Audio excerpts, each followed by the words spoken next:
History.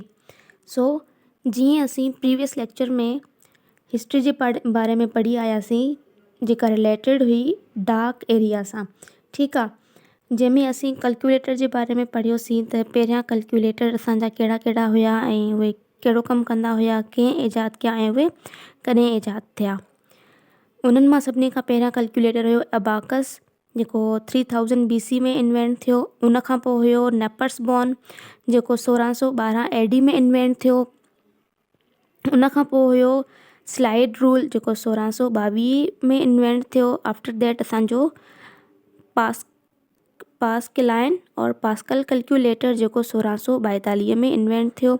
उन खां पोइ असांजी हाणे सीरीज़ अचे थी लेबनीज़ कैलकुलेटर, जेको 1694 में इन्वेंट थियो। Leibniz calculator was developed by German mathematician Gottfried Wilhelm Leibniz, ठीकु आहे। लेबनीज़ कैलकुलेटर कंहिं इन्वेंट कयो? जर्मन जो मैथमेटिशियन हुयो जंहिंजो नालो आहे गॉटफ्रीड, ठीकु आहे। It was also called stepped reckoner. इन कैलकुलेटर खे असां स्टेप्ड रॉकनर बि चवंदा आहियूं। It was the first calculator that could perform addition, subtraction, multiplication and division. ही पहिरियों कैलकुलेटर हुयो जेको चारई मैथ जूं ऑपरेशन परफॉर्म करे थो, ठीकु आहे। Number 1 plus minus multiply and divide. उन खां पोइ babies different and analytical engine असांजी इन्वेंट थी। कॾहिं इन्वेंट थी? 1622 में इन्वेंट थी डिफरेंस इंजन। ऐं एनालिटिकल इंजन कॾहिं इन्वेंट थी? 1837 में। ऐं इन्हनि खे इन्वेंट केरु कयो? इन्हनि जो इन्वेंटर केरु हुयो? Charles Babbage. Charles Babbage was an English mathematician and mechanical engineer. Charles Babbage केरु हुयो? हिकिड़ो मैथमेटिशियन हुयो ऐं मैकेनिकल इंजीनियर हुयो। ऐं इन खे दुनिया में फादर ऑफ कंप्यूटर बि ॼाणायो वञे थो। First invention was difference engine. ऐं जेका पहिरीं इन्वेंशन हुई, हिन जेको पहिरियों कैलकुलेटर या पहिरियां जेका मशीन ईजाद कई, उनजो नालो छा हुयो? Difference engine. It was an automatic mechanical calculator. ऐं हीअ जेको हुयो ऑटोमेटिक मैकेनिकल कैलकुलेटर हुयो। ऐं हिन जेका साइज़ हुई उहा तमामु वॾी हुई, लार्ज मशीन हुई। इहा छाजी ठहियल हुई? Made up of metal and was powered by steam. Metal जी ठहियल हुई, धातुनि जी ठहियल हुई ऐं पावर्ड मतिलबु कि ऑन कीअं थींदी, स्विच ऑन कीअं थींदी हुई? स्टीम जे थ्रू, ठीकु आहे। अच्छा, ऐं इन जेका डिफरेंस इंजन हुई,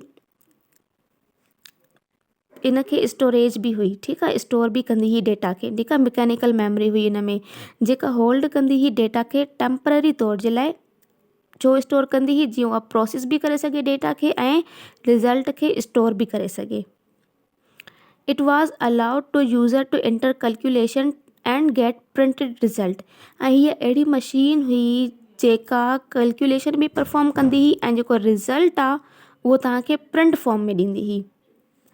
ऐं इहा मशीन कहिड़ियूं कैलकुलेशन कंदी हुई? डिफरेंस इक्वेशंस खे सॉल्व कंदी हुई, ठीकु आहे।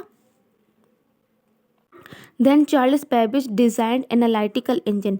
हिन खां बाद में चार्लिस बेबेज छा डिज़ाइन कयो? कहिड़ी मशीन डिज़ाइन कई? एनालिटिकल इंजन डिज़ाइन कई। जंहिंजो एनालिटिकल इंजन डिज़ाइन कई उहा कॾहिं कई? कहिड़े ईयर में कई? 1837 में कई। हिन जो मक़सदु छा हुयो? हिननि जो मक़सदु इहो हुयो, ऐं हिननि में जेका डिज़ाइनिंग कई वई हुई उन में अर्थमेटिक लॉजिकल यूनिट बि हुया ऐं बेसिक प्रोग्रामेटिक फ्लो कंट्रोल हुयो। मतिलबु प्रोग्रामिंग जे थ्रू डेटा जेका या फ्लो थींदी हुई या उहा कंट्रोल थींदी हुई। It was programmed using punch card.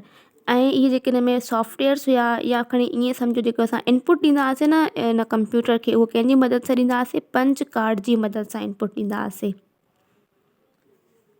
सो इहो हुया असांजा कैलकुलेटर्स जेके डार्क एरा में यूज़ थिया। उन खां पोइ असां हाणे ॾिसंदासीं त मैकेनिकल या इलेक्ट्रिकल जेके कैलकुलेटर हुया या जेके ॿियूं मशीनूं हुयूं उन्हनि जे बारे में असां फर्दर नेक्स्ट लेक्चर में पढ़ंदासीं, ठीकु आहे। Thank you so much. अल्लाह हाफ़िज़।